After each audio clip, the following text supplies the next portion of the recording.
السلام علیکم ورحمۃ اللہ وبرکاتہ۔ اعوذ باللہ من الشیطان الرجیم، بسم اللہ الرحمن الرحیم۔ الحمد للہ والصلاة والسلام علی رسول اللہ وآلہ اہل اللہ، واللعنۃ الدائمۃ علی اعدائہم اعداء اللہ من یوم عداوتہم الی یوم لقاء اللہ۔ عباد اللہ، اوصیکم ونفسی بتقوی اللہ، اتقوا اللہ فإن خیر الزاد التقوی۔ بندگان خدا، آپ سب کو اور اپنے نفس کو تقوی الہی کی وصیت کرتا ہوں، تقوی الہی کی نصیحت کرتا ہوں، تقوی الہی کی جانب دعوت دیتا ہوں و تاکید کرتا ہوں کہ اپنی زندگی تقوی کے مطابق بسر کریں، تقوی کے زیر سایہ زندگی گزاریں، تقوی کی بنیاد پر نظام زندگی قائم کریں اور تقوی کے تحت معاملات زندگی انجام دیں۔ تقوی انسانی زندگی کی حفاظتی تدبیر ہے، اللہ تعالیٰ نے مقرر فرمائی ہے اور انسان نے اس کو عملی کرنا ہے، لاگو کرنا ہے اور نافذ کرنا ہے اپنے وجود پر۔ تقوی انسان کی حفاظت کے لیے اللہ تعالیٰ نے تدبیر کے طور پر مقرر فرمایا ہے تاکہ انسانی زندگی تقوی کے حصار میں، تقوی کے قلعے میں محفوظ رہے، اور جب بھی انسان تقوی سے باہر گیا ہے، انفرادی طور پر، اجتماعی طور پر، ملکی طور پر، قومی طور پر، انسان کی زندگی خطرے میں پڑی ہی ہے، اور اس بات کی گواہی و ثبوت موجودہ انسانی نسل ہے۔ البتہ پچھلی نسلیں بھی ایسے ہی تھیں، زیادہ فرق نہیں ہے، وہ بھی تقوی سے باہر ہی زندگی گزار کے گزر گئے ہیں اس دنیا سے، لیکن اب وہ لوٹ کر کچھ تلافی نہیں کر سکتے۔ لیکن موجودہ انسانی نسل چونکہ اپنے لیے اہتمام کر سکتے ہیں، چارہ جوئی کر سکتے ہیں، نقصان کو روک سکتے ہیں، پچھلے جو تقوی کے بغیر زندگی گزار کے چلے گئے ہیں وہ آج اپنے لیے کچھ بھی نہیں کر سکتے، ہمارے لیے بھی کوئی قدم نہیں اٹھا سکتے، تدبیر نہیں کر سکتے۔ لیکن موجودہ نسل ہر اس نقصان سے بچ سکتے ہیں جس میں پچھلے غرق ہوئے ہیں اور مبتلا ہوئے ہیں۔ اس لیے اس نسل کی زندگی گواہ ہے کہ تقوی کے بغیر انسانیت ختم ہو جاتی ہے، انسانیت نابود ہو جاتی ہے، تباہ ہو جاتی ہے، اور انسانوں کی شکلوں میں درندے اور حیوانات اور جانور انسان بن جاتے ہیں اور ایک دوسرے کے ساتھ سلوک حیوانوں جیسا کرتے ہیں۔ اسی انحطاط، پستی، گراوٹ سے بچنے کے لیے قرآن مجید میں اللہ تعالیٰ نے تدبیر تقوی بیان فرمائی ہے۔ اگر ایک معاشرہ، قوم اور ملک تقوی کو ترک کر دے اور تقوی کے متبادل تدبیریں اختیار کر لے، خواہ اپنی آبائی تدبیریں اپنا لے یا دیگر اقوام کی تقلید میں، ان کی پیروی میں ان کی تدبیریں عملی کرنا شروع کر دیں، ان کی زندگی تباہی کا شکار ہوگی۔ ہم نے ایسا کیا ہے، موجودہ انسانوں نے اور پاکستان کے اندر رہنے والے انسانوں نے یہ تجربہ کیا ہے کہ آبائی تدبیروں سے ملک چلایا ہے اور مغربی تدبیروں سے مملکت اور قوم اور نسل کو پڑھایا ہے، بنایا ہے، اور آج اس کا نتیجہ آپ کے سامنے ہے کہ کس قدر خونخوار اور درندے بن چکے ہیں، بے رحم، ملک کے لیے بھی، اپنے لیے بھی، اور ہر چیز کے لیے، حتیٰ ماحولیات کے لیے، زمین کے لیے، فضا کے لیے، اور ہر عذاب کا سبب بن رہے ہیں۔ اگر تقوی سے ایک قوم و ملت خارج ہو جائے، اس کے اندر ہوس باز، ہوسران پیدا ہوتے ہیں، اور سب سے خطرناک ہوس باز اور ہوسران وہ ہے جس کو ریاست کی ہوس ہو، قیادت، صدارت کی ہوس جس کے سر پہ چڑھ جائے۔ یہ بے تقوی نظام کا سب سے بڑا نتیجہ ہے، اہم، کہ اس کے اندر شہوتران اور ہوس باز پیدا ہوتے ہیں۔ سب سے خطرناک ہوس اقتدار کی ہے اور سربراہی کی ہے، قیادت کی ہے، صدارت کی ہے، چیئرمینی کی ہے۔ یہ وہ تباہی ہے جس میں امام زین العابدین علیہ الصلاۃ والسلام کا فرمانا ہے کہ سب سے پہلے انسان کا دین تباہ ہو جاتا ہے جب کسی قوم کے اندر ایسے ہوس باز اور ہوسران پیدا ہو جائیں۔ اور یہ عذاب پاکستانی قوم پر نازل ہو گیا ہے۔ اس وقت ملک، ملت، قوم، ہر چیز تباہ ہے ان اقتدار کے ہوس بازوں کے ہاتھوں اور قیادت و صدارت کے شائقین کے ہاتھوں، ہوسرانوں کے ہاتھوں۔ چونکہ مشغول ہیں ہم لوگ، مصروف ہیں، مختلف چیزوں سے غافل ہیں، ہمیں اس تباہی کا صحیح اندازہ نہیں ہے جس میں ہم اس وقت مبتلا ہیں اور پورا ملک اس کا شکار ہے۔ اس کو بیان کریں گے بعد میں حضرت سید ساجدین علیہ الصلاۃ والسلام، امام زین العابدین علیہ الصلاۃ والسلام کی حدیث نورانی جو اسی خطر کے بارے میں بیان کی تھی کہ بے تقوی قوم میں اس طرح کے عناصر جنم لیتے ہیں جو قوم اور ملک کی تباہی کا باعث بنتے ہیں۔ امام علیہ السلام نے اس حدیث میں فرمایا ہے کہ جب تم کسی ایسے شخص کو دیکھو جس کا ظاہر بہت اچھا ہے اور جس کے اعمال بہت اچھے ہیں، گفتگو بڑی عاجزانہ، منکسرانہ کرتا ہے، اور اپنی حرکات و سکنات و اعمال میں، اٹھنے بیٹھنے میں، میل ملاپ میں بہت ہی خاضع و خاشع ہے، فرویدن، رک جاؤ، مبادا اس کے دھوکے میں آ جاؤ۔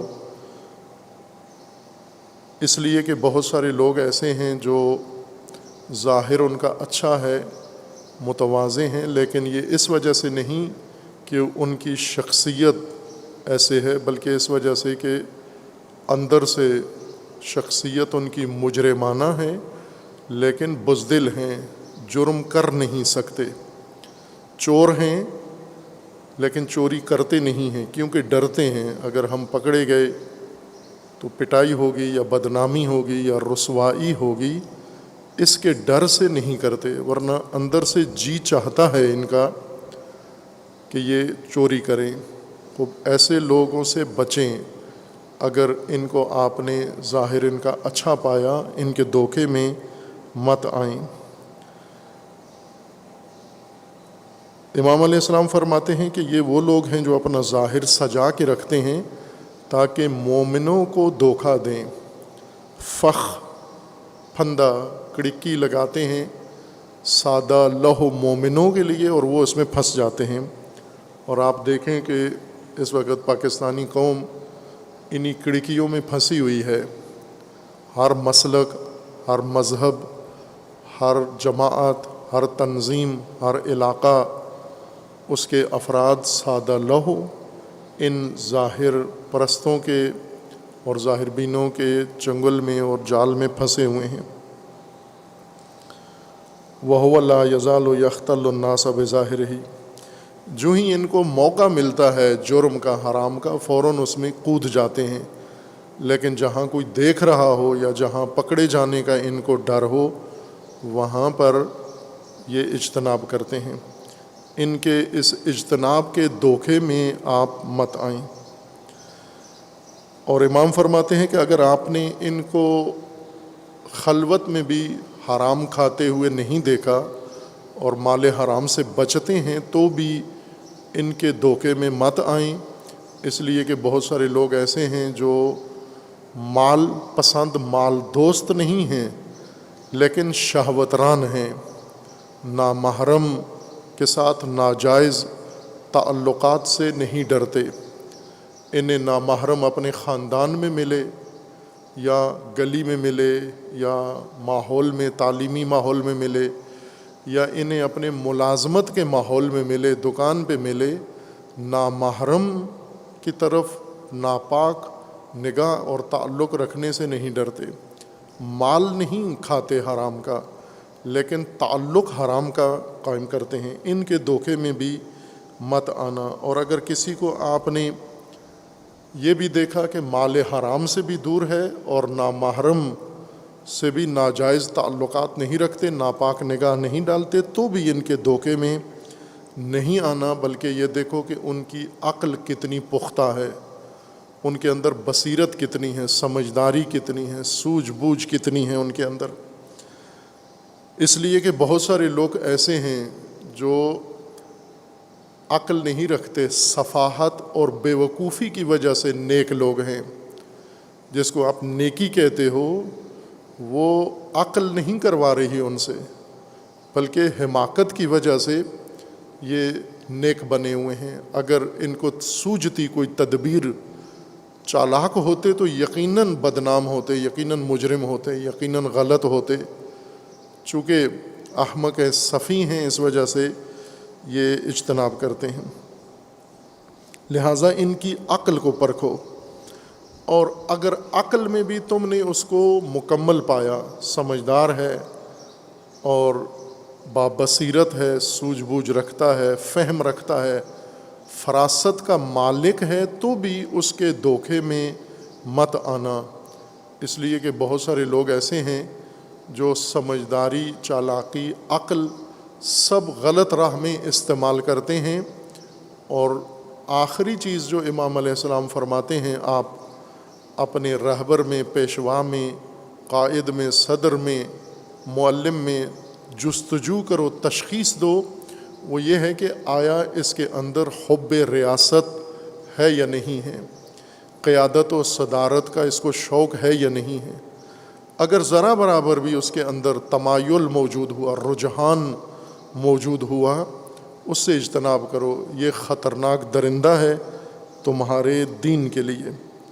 اس لیے کہ لوگ بہت سارے ایسے ہیں جو دنیا کو دنیا کی خاطر چھوڑ دیتے ہیں، دنیاوی شہرت کے لیے، دنیاوی عزت کے لیے اور دنیاوی القابات کے لیے بہت سارے دنیاوی امور سے پرہیز کرتے ہیں۔ ان کے اندر یہ دیکھو کہ آیا یہ ریاست کا خواہاں ہے یا نہیں، صدارت و قیادت کا خواہاں ہے یا نہیں۔ اگر پسند کرتا ہے، خوش ہوتا ہے اور کوشش کرتا ہے تو اس سے دور رہو، یہ سب سے خطرناک انسان ہے، تمہارے دین کے لیے یہ خطرناک ہے۔ اور پھر اس کے بعد اس کی صفات بیان کرنے کے بعد امام علیہ السلام نے فرمایا وَلَكِنَّ الرَّجُلَ كُلَّ الرَّجُلِ نعم الرجل، خوب ظاہر اچھا ہے، نمازی ہے، پرہیزگار ہے، حرام نہیں کھاتا، ناجائز تعلقات نامحرم کے ساتھ نہیں رکھتا، عقل بھی اس کی ٹھیک ہے اور قیادت اور ریاست کا خواہاں ہے، تو ہمیں اس سے دور رہنا ہے، اس عقل مند سے دور رہنا ہے، اس باصلاحیت سے اجتناب کرنا ہے، اس ظاہری نمازی سے دوری اختیار کرنی ہے، اس عالم فاضل سے جس کے اندر قیادت و صدارت کا شوق ہے، اس سے ہم نے اپنے آپ کو اور اپنے دین کو اور اپنی قوم و ملک کو بچانا ہے۔ خب پھر کون ہے جس کی ہمیں اجازت ہے، یا جس ائمہ کے نزدیک، اہل البیت علیہم السلام کے نزدیک کس کا دامن تھامیں اور کس کی اقتداء کریں لوگ؟ امام علیہ السلام فرماتے ہیں وَلَكِنَّ الرَّجُلَ كُلَّ الرَّجُلِ نِعْمَ الرَّجُلِ، اگر آپ شخصیت دیکھنا چاہتے ہو، بھرپور شخصیت، کامل شخصیت، مکمل شخصیت، قابل اعتماد شخصیت و بہترین شخصیت، نعم الرجل، یہ کون ہے؟ هو الذی جعل ہواہ تبعا لامر اللہ، عظیم انسان، بڑا انسان، مکمل انسان، کامل انسان، قابل اعتماد انسان وہ ہے جس نے اپنی خواہشات کو اللہ کے فرمان کے تابع قرار دیا ہے، اللہ کے حکم کے مطابق اپنی خواہشات کو اس نے منظم کر لیا ہے۔ جس طرح اللہ کا حکم ہے، اس کی خواہش، اس کی مرضی، اس کا ارادہ ویسے ہی چلتا ہے جیسے اللہ کا فرمان ہے۔ اگر یہ مشاہدہ کیا کسی نے، کسی کے اندر آپ نے، کہ وہ باصلاحیت ہے، عقل مند ہے، سمجھدار ہے، بابصیرت ہے، عالم ہے، فاضل ہے، ظاہر بھی اس کا اچھا ہے، باعمل انسان ہے، اور اللہ کے فرمان کے مطابق اپنے ارادے اور اپنی مرضی بنا چکا ہے، وَهُوَ وَقُوَاهُ مَبْذُولَةٌ فِي رِضَا اللہ، اور اس کی تمام توانائیاں اللہ کی رضا کے حصول کے لیے خرچ ہو رہی ہیں۔ تمام توانائیاں جتنی اللہ نے انسان کو دی ہیں، یہ سب رضائے خدا کے حصول کے لیے صرف کرتا ہے، استعمال کرتا ہے اور بروئے کار لاتا ہے۔ فراوان توانائیاں ہیں، اللہ تعالیٰ نے انسان کو اتنی توانائیاں دی ہیں جتنی مختلف کائنات کے دیگر موجودات میں علیحدہ علیحدہ الگ الگ اللہ تعالیٰ نے توانائیاں رکھی ہیں۔ آپ دیکھتے ہیں جانوروں کے اندر مختلف توانائیاں ہیں، اسی طرح پودوں کے اندر، نباتات کے اندر مختلف قسم کی توانائیاں ہیں، اور جمادات کے اندر مختلف طرح کی توانائیاں ہیں۔ یہ ساری توانائیاں جو الگ الگ اللہ تعالیٰ نے بانٹ دی ہیں پوری کائنات میں، یہ ساری یکجا کر کے، اکٹھی کر کے، جمع کر کے اللہ تعالیٰ نے انسان کے اندر رکھ دی ہیں، بیج کے طور پر، صلاحیت کے طور پر، استعداد کے طور پر۔ انسان نے خود ان کی پرورش کرنی ہے، ان کی تربیت کرنی ہے، ان کو بڑھانا ہے، پالنا ہے ان توانائیوں کو، اور پھر توانائیاں اپنے وجود کے اندر ایجاد کر کے ان کو بروئے کار لانا ہے، ان سے استفادہ کرنا ہے۔ یہ ساری توانائیاں انسان بڑھا بھی لے اور بڑھا کر ان کو کام میں بھی لائے، استعمال میں لائے۔ ابھی ہم میں سے ہر ایک چھوٹے بڑے سب کے اندر توانائیاں ہیں، ہر طرح کی صلاحیت ہے ہمارے اندر۔ کسی کے اندر پڑھنے کی ہے، کسی کے اندر پڑھانے کی ہے، کسی کے اندر بولنے کی صلاحیت ہے، سمجھنے کی صلاحیت ہے، مختلف فنی مہارتیں ہیں، اور مختلف قسم کے انسان کے اندر تجربے ہیں۔ یہ اللہ تعالیٰ نے ہر فرد کو عطا کی ہوئی ہیں۔ آپ دیکھو کہ ان کو استعمال کہاں کر رہے ہو؟ توانائیاں تو سب کے اندر ہیں، یہ توانائیاں کہاں استعمال کرتے ہو؟ یہ توانائیاں ہم کہاں استعمال کر رہے ہیں؟ چھوٹا بچہ بھی کھڑا کرے نا تو اس کے اندر بھی ہزاروں توانائیاں، نہ کہ سینکڑوں۔ اللہ تعالیٰ نے انسان اس طرح سے بنایا ہے، کائنات کی ساری توانائیاں جمع کر کے ایک انسان کے اندر رکھ دی ہیں۔ آپ ایک ایسا پودا جیسے جنت کا شجرہ طوبہ، اس کے بارے میں یہ کہ اس میں ہر طرح کا پھل لگے گا ایک ہی درخت پر، باغ نہیں ہوگا کہ کسی جگہ آم لگے ہوں گے، کسی جگہ پر امرود لگے ہوں گے، کسی جگہ سیب، الگ الگ انگور، یہ چیزیں نہیں ہوں گی، ایک ہی درخت ہوگا، اس درخت کی شاخیں ہر مومن کے پاس ہوں گی، ایک ہی درخت، اور ان شاخوں پر انسان کی طلب اور خواہش کے مطابق ہر پھل اسی پر لگا ہوگا۔ آپ کو انگور کھانا ہے اسی پہ لگا ہوگا، آپ کو سیب کھانا ہے اسی شاخ پہ موجود ہوگا، آپ کو آم کھانا ہے، کیلا کھانا ہے، اسی شاخ پر یہ ساری چیزیں لگی ہوں گی۔ خوب تعجب نہ کریں کہ ایسے کیسے ہو سکتا ہے، اپنی طرف غور کریں تو آپ کو سمجھ میں آ جائے گا، چونکہ آپ کے اندر یہ ساری صلاحیتیں اللہ نے رکھ دی ہیں، جمع کر دی ہیں۔ بعضوں کو آپ بھول گئے ہیں، بعضوں کو تربیت کرنا بھول گئے ہیں، بعضوں سے غفلت کی ہے آپ نے، بعضوں کو ناکارہ چھوڑ دیا ہے، ناکارہ بنا دیا ہے اور ضائع کر دیا ہے، اور بعض سے آپ غلط مقصد کے لیے استفادہ کر رہے ہیں۔ اگر اپنی طرف غور کریں آپ کے اندر کتنی صلاحیتیں ہیں، کتنی توانائیاں ہیں، تو آپ کو بھی یہی شجرہ طوبہ جیسی حالت آپ کی بھی ہوگی۔ ہر کام کی صلاحیت آپ میں ہے، ہر کام کی۔ کوئی ایسا کام نہیں ہے جو انسان کے کرنے کا ہو، ممکن ہو یا دوسرے کر رہے ہوں اور آپ میں اس کی صلاحیت موجود نہ ہو۔ انسانوں نے بہت عظیم کام کیے ہیں، علیحدہ علیحدہ الگ الگ۔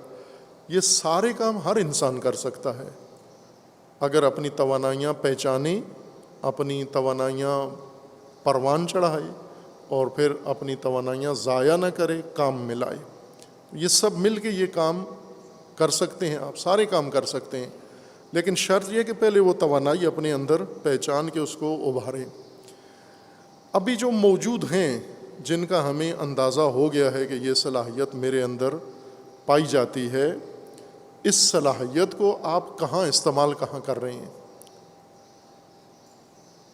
جیسے کچھ کے اندر کمانے کی صلاحیت ہے، پیسہ کمانے کی صلاحیت ہے، کما رہے ہیں، وہ کس کے لیے کما رہے ہیں؟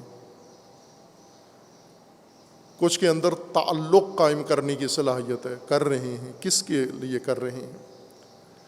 بہت اچھے آدمی جو ہمارے معاشرے میں نیک آدمی سمجھے جاتے ہیں، یہ وہ لوگ ہیں ساری توانائیاں اپنی ذات اور اپنے خاندان، بیوی بچوں پر صرف کرتے ہیں۔ تمام توانائیاں، تعلیم بڑی اعلیٰ حاصل کی ہے، وہ ساری تعلیم دنیا جہان کی ڈگریاں وہ اپنی نجی زندگی میں بروئے کار لا رہے ہیں۔ مہارتیں ان کے اندر ہیں، توانائیاں، علمی صلاحیتیں ان کے اندر ہیں، ان سب کو سمیٹ کے اپنی نجی زندگی میں استعمال کر رہے ہیں۔ لیکن اللہ تعالیٰ، امام زین العابدین علیہ السلام فرماتے ہیں کہ اللہ نے یہ دی کیوں تھیں؟ یہ ساری صلاحیتیں، توانائیاں بیوی راضی رکھنے کے لیے نہیں، بچے راضی رکھنے کے لیے نہیں، رشتہ دار راضی رکھنے کے لیے نہیں، دوست راضی رکھنے کے لیے نہیں، سلاطین حکمران راضی رکھنے کے لیے نہیں، عوام راضی رکھنے کے لیے نہیں، کلائنٹ اور گاہک راضی رکھنے کے لیے نہیں، بلکہ یہ ساری توانائیاں اللہ نے اللہ کو راضی رکھنے کے لیے دی ہیں۔ وَقُوَاهُ مَبْذُولَةً فِي رِضَا اللَّهِ، تمام قوتیں، تمام توانائیاں مبذول ہیں۔ مبذول خرچ کرنے کو، بذل خرچ کرنے کو کہتے ہیں۔ تمام توانائیاں جیسے انسان نے اللہ کی رضا کے لیے خرچ کر دی ہوں۔ اگر بیوی بچوں کے لیے کچھ کرتا ہے تو اللہ کی رضا کے لیے، اگر قوم و ملت کے لیے کچھ کرتا ہے تو اللہ کی رضا کے لیے، اگر سماجی کام کرتا ہے تو اللہ کی رضا کے لیے، نہ خدمت خوشنودی خلق کے لیے۔ خدمت خلق کی کرتا ہے، رضا اللہ کی حاصل کرتا ہے۔ اگر ایسا شخص ہو، یرى الذل مع الحق اقرب الى عز الابد من العز فی الباطل۔ امام علیہ السلام اب آپ کو آئیڈیل انسان بتا رہے ہیں، اپنے اندر موجود ہر نسل کا بہترین آئیڈیل انسان کون سا ہے جس کے پیچھے چلیں، جس کی بات مانیں، جس کے فرمان کی اطاعت کریں؟ وہ کون ہے؟ امام زین العابدین علیہ السلام فرما رہے ہیں۔ آپ نے تو بنائے ہوئے ہیں، امام زین العابدین سے پہلے ہی، امام زین العابدین کے ہوتے ہوئے بھی لوگوں نے اپنے آئیڈیل بنا لیے تھے۔ امام زین العابدین کو نہیں پوچھتے تھے، کوئی بھی نہیں پوچھتا تھا. شیعہ سنی دونوں نے امام زین العابدین کا بائیکاٹ کیا ہوا تھا. یہ تاریخ آپ کے ذہن میں ہونی چاہیے. امام زین العابدین طولانی ترین زمانہ امامت کا گزرا ہے اور تنہا گزرا ہے سارا زمانہ. اس میں نہ یہ کہ امام کے پاس لوگ آتے تھے اور امام روتے رہتے تھے یا امام صرف دعاؤں میں مصروف ہوتے تھے. امام امامت کے لیے منسوب ہوتا ہے، رونے کے لیے نہیں ہوتا، دعا کے لیے نہیں، امامت کے لیے ہوتا ہے. لیکن امامت امت پر کی جاتی ہے. اگر امت امام کے تابع ہو، امت امام کی طرف آئے تو پھر امام نے انہیں، امام علیہ السلام کا ایک بہت ہی دردناک جملہ ہے، بہت دردناک جملہ ہے اس دعا کا. اس دعا سے امام اپنی کیفیت بیان کر رہے ہیں، کہ اپنے حالات بیان کر رہے ہیں کہ میں کس قسم کی صورتحال سے دوچار ہوں. اس دعا میں امام فرماتے ہیں کہ اے پروردگار، جس کا انیس تو ہے، جس کا مونس تو ہے، جس کا ساتھی تو ہے، جس کی خلوت کا محفل نشین تو ہے، اسے کسی تنہائی سے وحشت نہیں ہوتی، اسے کسی تنہائی سے وحشت نہیں ہوتی.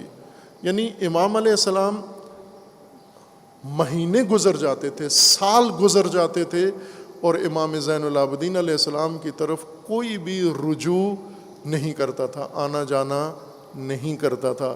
تو امام فرماتے مجھے کوئی وحشت نہیں ہوتی اس سے، تنہائی میں گھبراہٹ نہیں ہوتی مجھے، چونکہ میں تنہا نہیں ہوتا ہوں.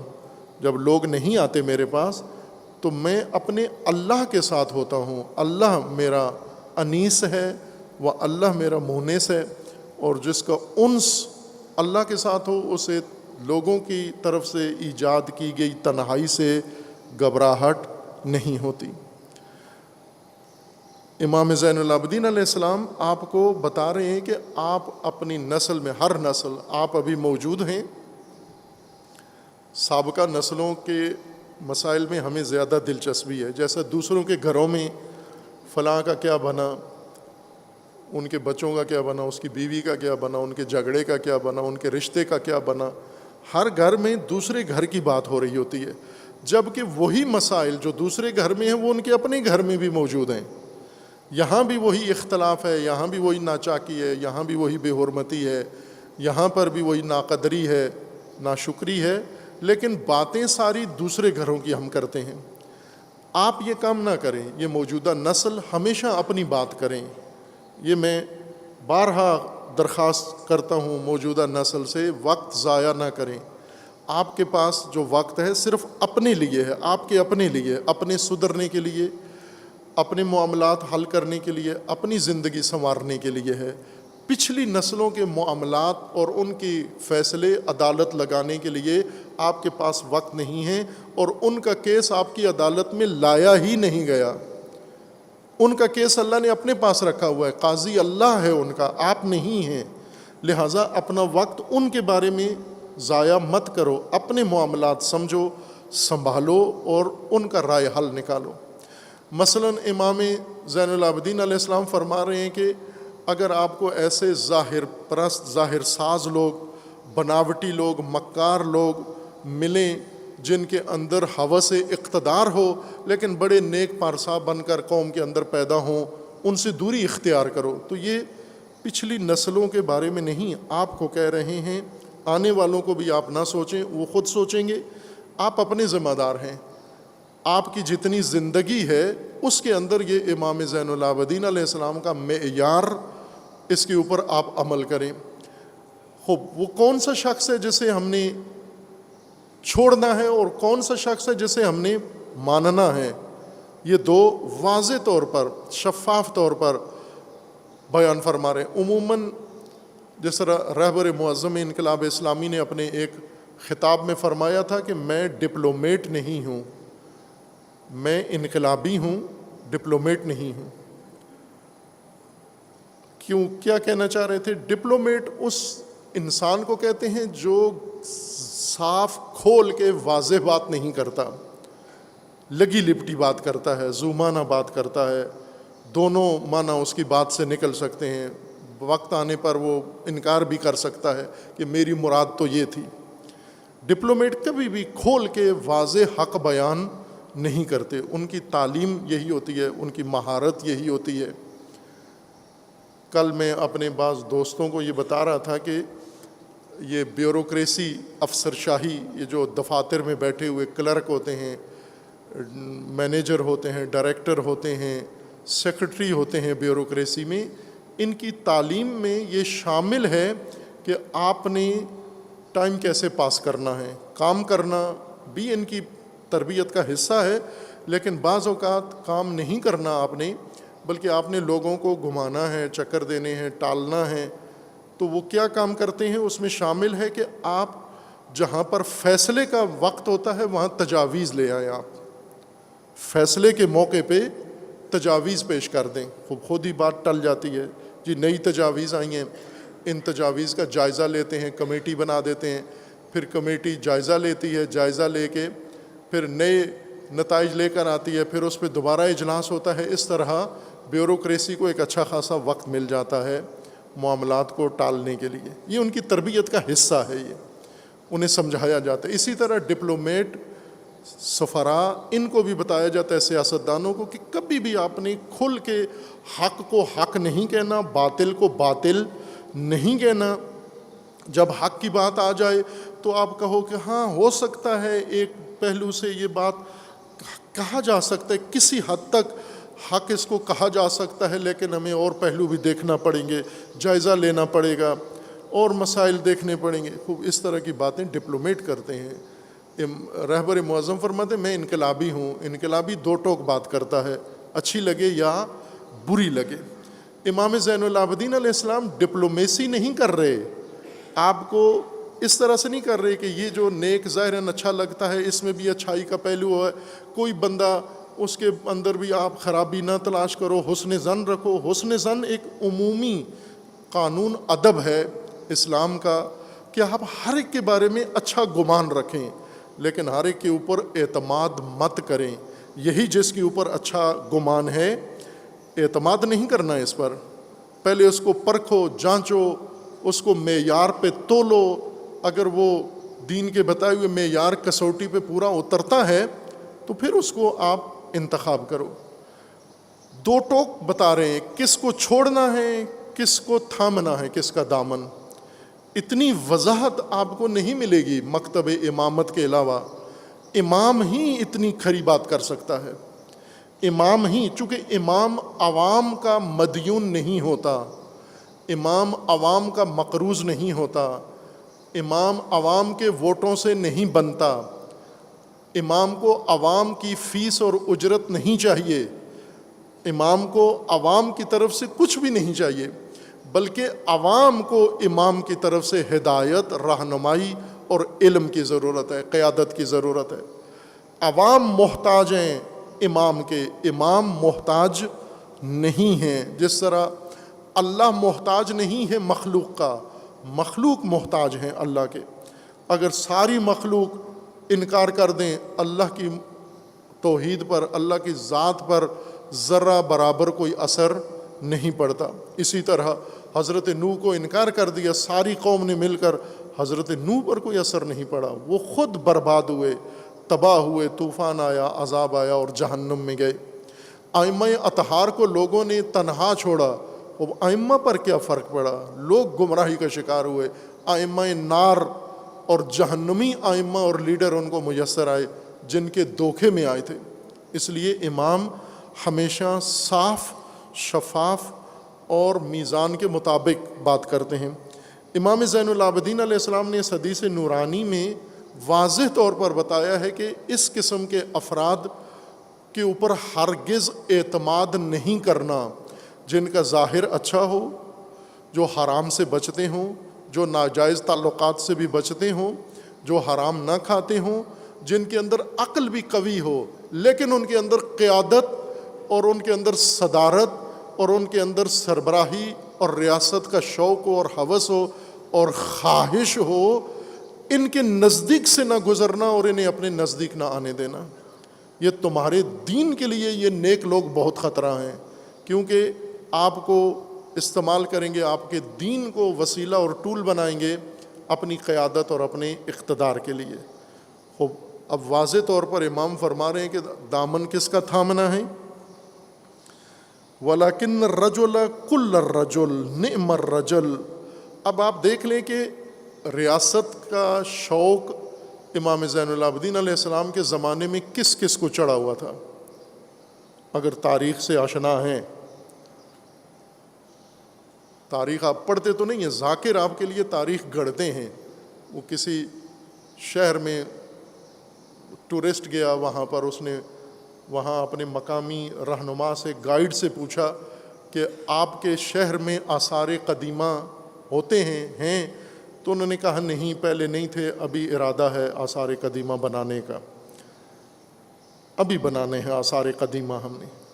وہ بھی اسی طرح آپ جن مجلسوں سے چونکہ تاریخ سنتے ہیں نا آپ، اور مجلسیں پڑھنے والوں کی خوبی یہ ہے کہ انہیں نہ تاریخ کا علم ہے، نہ دین کا علم ہے، نہ مذہب کا علم ہے، نہ امامت کا علم ہے، انہیں صرف آپ کی بے وقوفی کا علم ہے.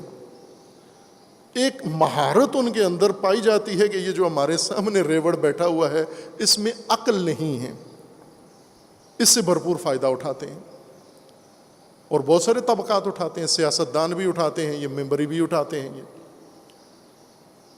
تاریخ اگر آپ کو معلوم ہو، امام زین العابدین علیہ الصلاۃ والسلام کے زمانے میں قیادت، ریاست کا خمار کس کو چڑھا ہوا تھا، اور لوگوں کو امام کیا فرما رہے ہیں، کس سے دور رہنا ہے، اس سے زیادہ کیا بتائیں کھول کے امام.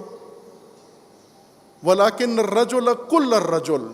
تمام شخصیت، بڑی شخصیت، کامل شخصیت، مکمل شخصیت کون سی ہے؟ نعم الرجل. بہترین انسان کون ہے؟ یہ وہ ہے جس نے اپنی خواہشات کو اللہ کے فرمان کے تابع قرار دیا ہو، جس نے اپنی توانائیوں کو اللہ کی رضا کے لیے خرچ کر دیا ہو. یَرَ الذُّلَّ مَعَ الْحَقِّ اقرب الی عز الابد من العز فی الباطل. یہ وہ شخص ہے اللہ کی راہ میں ذلت کو باطل کی راہ میں عزت پر ترجیح دیتا ہے. اگر اللہ کی راہ میں اسے عزت نہیں ملتی، ذلت ملتی ہے، اس کے ساتھ ناانصافی ہوتی ہے، اسے بدنام کیا جاتا ہے، اللہ کی راہ میں بدنامی کو چن لیتا ہے اپنے لیے باطل کی راہ میں حاصل ہونے والی عزت سے. یَرَ الذُّلَّ مَعَ الْحَقِّ اقرب الی عز الابد. ابدی عزت کے لیے اللہ کی راہ میں اس دنیا میں لوگ جو اس کی تحقیر کرتے ہیں، لوگ جو اس کی مذمت کرتے ہیں، کردار کشی کرتے ہیں، شخصیت کشی کرتے ہیں، اس کو اپنے لیے بہتر سمجھتا ہے ابدی عزت کے لیے من العز فی الباطل، باطل کے ساتھ، باطل کے اندر عزت بنانے سے. وَيَعْلَمُ أَنَّ قَلِيلَ مَا يَحْتَمِلُهُ مِنْ ذَرَّائِهَا يُؤَدِّيهِ إِلَى دَوَامِ النَّعِيمِ فِي دَارٍ لَا تَبِيدُ وَلَا تَنْفُدُ. اور یہ وہ شخص ہے جو یہ جانتا ہے، وَيَعْلَمُ جانتا ہے، أَنَّ قَلِيلَ مَا يَحْتَمِلُهُ مِنْ ذَرَّائِهَا، یہ جو تھوڑی سختیاں، نقصان، مصیبتیں اس پر آتی ہیں، یؤدی الی دوام النعیم، یہ آج کی سختیاں، آج کی پریشانیاں، آج کی مصیبتیں، یہ چھوٹی چھوٹی آج کی مصیبتیں، ان کا نتیجہ ابدی نعمتیں ہیں، آسائشیں ہیں، سہولتیں ہیں، کامیابیاں ہیں. آج کی چھوٹی چھوٹی، تکرار کر رہا ہوں، آج کی چھوٹی چھوٹی مصیبتیں جو اس کو پیش آ رہی ہیں، اللہ کی راہ میں پیش آ رہی ہیں، خدا کی خاطر پیش آ رہی ہیں، یہ چھوٹی چھوٹی مصیبتیں، یہ تلخیاں، یہ دشواریاں، یہ نقصان، یہ ضرر، یہ اس کے لیے ابدی نعمتیں، سہولتیں، آسائشیں لے کر آئیں گی. ابھی چھوٹی مصیبتیں ہیں، ان چھوٹی مصیبتوں کو جھیلنے کا نتیجہ بہت بڑی آسائشیں ہیں اخروی. وہ آسائشیں لا تبید ولا تنفد، جو نہ ختم ہوں گی اور نہ ہی ان کے اندر کمی آئے گی. وَإِنَّ كَثِيرًا مَا يَلْحَقُهُ مِنْ سَرَّائِهَا إِنِ اتَّبَعَ هَوَاهُ يُؤَدِّيهِ إِلَىٰ عَذَابٍ لَا انقطاع لَهُ وَلَا زَوَالَ۔ امام زین العابدین علیہ السلام فرماتے ہیں، یہ شخص جس کا اہل بیت آپ کو کہہ رہے ہیں اس کا دامن تھام لو، یہ وہ شخص ہے جسے یہ پتہ ہو کہ آج کی بڑی بڑی سہولتیں، خوشیاں اور آسائشیں اور آرام اور نعمتیں اگر خواہشات کی پیروی میں ہیں تو یہ انسان کو ایک ابدی عذاب میں پہنچائیں گی، جس عذاب کا کوئی خاتمہ اور زوال نہیں ہوگا۔ ایک خصوصیت، کتنی خصوصیات بتائیں یہ شمار کرتے جائیں۔ وَلَٰكِنَّ الرَّجُلَ كُلَّ الرَّجُلِ نِعْمَ الرَّجُلُ، وہ شخص، وہ شخصیت جو کامل، مکمل اور حقیقی شخصیت ہے اور بہترین ہے، یہ وہ شخص ہے، ایک جس نے اپنا ارادہ، اپنی خواہشات اللہ کے فرمان کے مطابق قرار دی ہیں۔ دو، جس نے اپنی تمام توانائیاں اللہ کی رضا کے حصول کے لیے وقف کر دیں اور خرچ کر دی ہیں۔ تین، جو دنیا کی باطل کی عزت سے بہتر اللہ کی راہ میں حاصل ہونے والی ذلت کو سمجھتا ہے، یعنی اللہ کی راہ میں اگر اسے تذلیل ہوئی ہے، تحقیر ہوئی ہے، اسے اپنے لیے زیادہ قابل فخر سمجھتا ہے اس عزت سے جو باطل کی راہ میں انسان کو حاصل ہوتی ہے۔ چار، وَيَعْلَمُ أَنَّ قَلِيلَ مَا يَحْتَمِلُهُ مِنْ ذَرَّائِهَا يُؤَدِّيهِ إِلَىٰ دوام النعیم لا فی دار لا تبید ولا تنفد۔ چوتھی خصوصیت اس شخص کی یہ ہے، شخصیت کی، جس کے اندر یہ درایت، فراست، بصیرت، آگاہی موجود ہو اور اس کے عمل سے اس کی شخصیت میں نظر آ رہا ہو کہ وہ دنیا کی چھوٹی چھوٹی تکلیفوں کو پرواہ نہیں کرتا، اس وجہ سے کہ ان چھوٹی تکلیفوں کے بدلے میں اس کو بڑی عظیم نعمتیں اور آسائشیں، اللہ کے ہاں نہ ختم ہونے والی آسائشیں ملنے والی ہیں۔ یعنی ختم ہونے والی تکلیفیں اور نہ ختم ہونے والی نعمتیں، ان کا تبادلہ ہوگا۔ آج سختیوں میں ہیں، آج دشواریوں میں ہیں، کل یہ ان سب دشواریوں کے بدلے میں جو حاصل کرے گا وہ نہ ختم ہونے والا صلہ ہوگا۔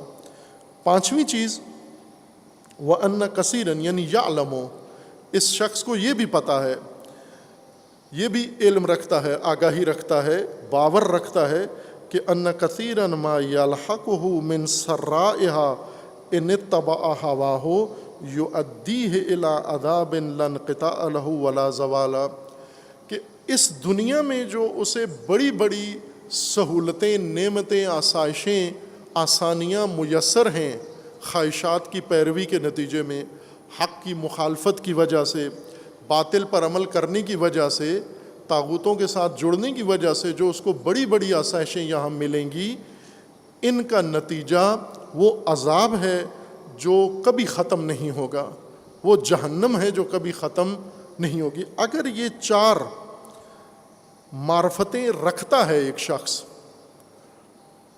اب اس کی پوری زندگی دیکھیں، آپ مختلف اس کے اعمال دیکھیں، مختلف اس کے اقدامات دیکھیں، فیصلے دیکھیں، اگر یہ چیزیں، یہ وہ مطلب ہے جو پہلے عرض کیا ہے طلاب اور جوانان کی خدمت میں، مومنین کی خدمت میں، کہ دین کا ڈھانچہ اعمال نہیں ہے۔ ایک جھگڑا بہت پرانا ہے، صدیوں کا مسلمانوں کے اندر، کہ دین کی اساس ایمان ہے، روح دین ایمان ہے یا عمل۔ خوب یہ جھگڑا پاکستان میں بھی تھا، ایک طبقہ عمل کا حامی تھا کہ اساس عمل ہے، دوسرا یہ کہتا تھا ایمان و عقیدہ ہے، اگر عقیدہ ٹھیک ہے عمل کی کوئی نہیں دیکھے گا عمل کو، عمل ایسے فالتو چیز ہے، نہ بھی ہوا تو ایمان سے کام چلتا ہے، عقیدے سے کام چلتا ہے۔ بڑے بڑے خطیب گزرے ہیں نامور، ان کے دین انہوں نے اس طرح سے بیان کیا، اور بے عملی جو آج آپ دیکھتے ہیں لوگوں کے اندر، یہ اسی وجہ سے پھیلی ہے کہ ایمان کے ہوتے ہوئے عمل کی ضرورت نہیں ہے۔ یہ اسی تقریروں کا اور ان تعلیمات کا، تلقینات کا نتیجہ بے عملی اور بد عملی ہے۔ ان کے مقابلے میں دوسرے ایسے لوگ تھے جن کا یہ اعتقاد تھا کہ عمل بنیاد ہے، ایمان کے ساتھ عمل بھی ہو، یا ایمان اگر کمزور بھی ہوا لیکن عمل ٹھیک ہوا تو آپ کامیاب ہیں، نجات یافتہ ہیں۔ یہ دونوں طبقات ظاہر ہے مقابلے میں، ضد میں، نظریہ مسلک جب آ جاتا ہے تو بڑے دلائل بھی انسان کے ذہن میں آ جاتے ہیں، لیکن اگر قرآن کو پڑھتے، اہل البیت کو پڑھتے، امام زین العابدین علیہ السلام کو پڑھتے، دونوں باتیں درست نہیں ہیں۔ دین کا ڈھانچہ، دین یعنی انسانوں کے لیے عملی منشور، اس عملی منشور کا سٹرکچر اقدار ہیں، ویلیوز ہیں، اعمال نہیں ہیں، اقدار ہیں، قدریں ہیں، ویلیوز ہیں۔ ان کے اوپر دین کھڑا کیا جاتا ہے، پھر اس عمارت کی تکمیل ایمان اور اس کی تکمیل عمل سے کی جاتی ہے۔ بنیاد، دینی ڈھانچہ جو نظام دین بنتا ہے وہ ویلیوز کے ذریعے بنایا جاتا ہے۔ جیسے یہ مسجد آپ دیکھ رہے ہیں، اس میں دیواریں ہیں لیکن چھتیں دیواروں کے اوپر نہیں ہیں، ستونوں کے اوپر ہیں، بیم کے اوپر ہیں۔ اس کا ڈھانچہ بیم کے اوپر اور ستونوں کے اوپر کھڑا ہوا ہے۔ باقی دیواریں ضرورت کے مطابق بنائی گئی ہیں، باقی فرش سارے ضرورت کے مطابق ہیں، عمارت ساری ستونوں کے اوپر کھڑی ہوئی ہے۔ دین کی عمارت ویلیوز کے اوپر، اقدار کے اوپر کھڑی کی جاتی ہے، پھر اس کی تزئین کی جاتی ہے باقی چیزوں کے ذریعے سے۔ امام زین العابدین علیہ السلام یہ فرماتے ہیں، اگر کسی کا عمل بہت اچھا دیکھا، آپ نے دھوکے میں مت آنا۔ حرام نہیں کھاتا، ناجائز تعلقات قائم نہیں کرتا، نامحرم کی طرف نہیں دیکھتا، اور کوئی ایسا رجحان اس کے اندر غلط نہیں ہے، عقل بھی ٹھیک ہے اس کی، لیکن قیادت اور صدارت کا، شہرت کا اس کو شوق ہے، ہوس ہے۔ خوب یہ اقدار میں سے ہے، اعمال میں سے بھی نہیں ہے، ایمان میں سے بھی نہیں ہے، ریجیکٹ ہے یہ۔ اللہ کے نزدیک یہ نیک آدمی، یہ پارسا، یہ حاجی، یہ نمازی، یہ روزہ دار، یہ زکوٰۃ و خمس دینے والا، یہ نماز تہجد پڑھنے والا، ایک دم ریجیکٹ، ختم، جو تم باہر نکلو، اللہ کے دین میں تمہاری جگہ نہیں ہے۔ اگر تمہارے اندر اقتدار کی ہوس موجود ہے، قیادت و صدارت کی ہوس موجود ہے اگر تمہارے اندر، یہ اعمال بھی تمہارے مردود ہیں سارے، چونکہ تم نے ظاہراً، جیسے ٹھیکیدار سے اگر عمارت بنوائی جائے، ٹھیکیدار آپ کو رنگ بہت اچھا کر کے دیتا ہے، پالش دروازوں کی بڑی اچھی کر کے دیتا ہے، اور اس کو ظاہر سجا کے شیشے کھڑکیاں بڑے اچھے لگا کے دیتا ہے، اندر عمارت پوسیدہ ہوتی ہے، سریا نہیں لگاتا، سیمنٹ استعمال نہیں کرتا، زیادہ مسالہ کم لگاتا ہے، کھوکھلی عمارت بنا کے سجا کے آپ کو دیتا ہے۔ عموماً آج کل عورتیں گھر انتخاب کرتی ہیں، جب بھی کسی نے گھر خریدنا ہو مومن نے تو عورتوں کو ساتھ لے کے جاتا ہے، یا موجودہ عورت یا ہونے والی عورت ساتھ لے کے جاتا ہے کہ یہ گھر پسند کریں۔ وہ عورت بھی جا کے پردے دیکھتی ہے، کھڑکیاں دیکھتی ہے، اسے کیا پتہ عورت کو کہ اس کا عمارت کی بنیاد مضبوط نہیں ہے، فاؤنڈیشن مضبوط نہیں ہے، ڈھانچہ مضبوط نہیں ہے، کالم اور بیم یہ وہ دیکھے کہ اس میں سریا کتنا ڈلا ہوا ہے، اس میں سیمنٹ کتنا ڈلا ہوا ہے، اس میں مسالہ کتنا ڈلا ہوا ہے، یہ اس کے علم میں نہیں، وہ نہ دیکھتی ہے نہ پسند کرتی ہے، اسے صرف سجاوٹ چاہیے۔ دین کے اندر بھی اگر ٹھیکیدار عمارت بنائیں گے، عمارت کھوکھلی، ڈھانچہ کھوکھلا رکھیں گے، ظاہراً سجا دیں گے، نمازیں پڑھ رہا ہے، حرام سے دوری اختیار کر رہا ہے، صدقہ خیرات کرتا ہے، یہ سجاوٹ ہے۔ یہ اب بتاؤ ویلیوز بھی ہیں تمہارے اندر یا نہیں ہیں؟ اقدار بھی ہیں تمہارے اندر یا نہیں ہیں؟ وہ اقدار امام علیہ السلام فرماتے ہیں کہ وَأَنَّ كَثِيرًا مَا يَلْحَقُهُ مِنْ سَرَّائِهَا إِنِ اتَّبَعَ هَوَاهُ يُؤَدِّيهِ إِلَىٰ عَذَابٍ لَا انْقِطَاعَ لَهُ وَلَا زَوَالَ۔ اگر ایسا 5 صفات والا آدمی پا لیا، اس میں کہیں بھی نہیں ہے کہ اس کی نمازیں دیکھو، نمازیں تو پہلے بتا چکے ہیں کہ اگر پڑھتا ہے تو پھر اس کی عقل دیکھو، عقل ٹھیک ہے پھر اس کی حرام خوری دیکھو، حرام خور نہیں ہے تو اس کے باقی معاملات دیکھو، اسی طرح کر کر کے آخر میں اگر شہرت پسند ہے چھوڑ دو، نمازوں سمیت چھوڑ دو اس کو، پناہ مانگو اس کے شر سے۔ اگر اس کے اندر صدارت اور قیادت و اقتدار کا شوق ہے وہیں سے دور ہو جاؤ۔ لیکن اگر آپ نے ان ساری چیزوں کے بعد اس کے اندر یہ اقدار بھی دیکھ لیں، اللہ کی رضا کے لیے اپنے خواہشات کو تابع کر لیا اس نے، اور اللہ کی خوشنودی کے لیے، رضا کے لیے اس نے اپنی ساری توانائیاں صرف کر دی ہیں، اور اسے علم ہے کہ یہاں کی سختیاں نہیں ہیں، یہ اخروی نعمتیں ہیں، اور یہاں کی نعمتیں اور سہولتیں اخروی عذاب ہیں، اور یہ ویلیوز میں سے ہے۔ اگر یہ قدریں اس انسان کے اندر ہیں، پھر آپ کیا کریں؟ فذالکم الرجل نعم الرجل، یہ ہے بندہ، یہ ہے آدمی۔ فذالکم الرجل، یہ ہے وہ شخصیت جو امام زین العابدین آپ کے سامنے پیش کر رہے ہیں۔ نعم الرجل، یہ ہے وہ شخصیت، یہ ہے بہترین انسان۔ فبہی، آپ لوگ کیا کرو؟ فبہی فتمسکو، تھام لو اس کو، تمسک کرو اس کو، چمٹ جاؤ اس سے۔ فبہی فتمسکو وبسنتہ فاقتدوا، اس کے طریقے پر چلو، سنت طریقہ ہے، اس سے تمسک کرو اور اس کے راستے کی اقتدا کرو، پیروی کرو جو یہ راستہ بتاتا ہے۔ وَإِلَىٰ رَبِّكُمْ فَبِهِ فَتَوَسَّلُوا، اور اپنے رب تک پہنچنے کے لیے اسی کو وسیلہ قرار دو۔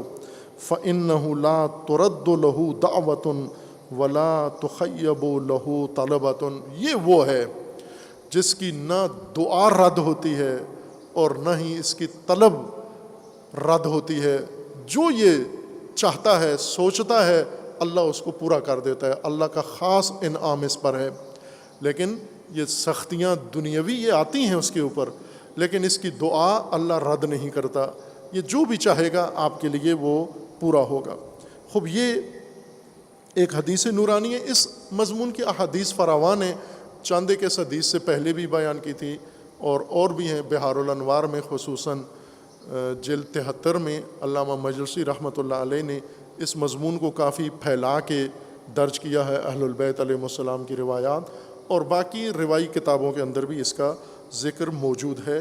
اور وہ بتانا مقصود یہ تھا کہ جس بیماری میں اس وقت پاکستان اور پاکستان کے پیشوا سیاسی اور مذہبی غرق ہو چکے ہیں، امام زین العابدین علیہ السلام کے لیے یہی قوم و ملت و دین کی نابودی کا وسیلہ ہیں، یعنی اقتدار پرست، صدارت پرست، قیادت پرست، جن کو اقتدار کا اتنا ہوس ہے کہ اندھے ہو رہے ہیں، یہی تمہاری نابودی کا، تمہارے عذاب کا وسیلہ ہیں، ان سے دوری اختیار کرو۔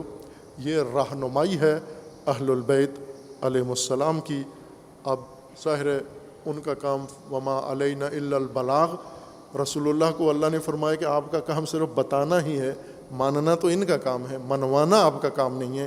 امام زین العابدین علیہ السلام کا کام بتانا ہی ہے، منوانا ان کا کام نہیں ہے۔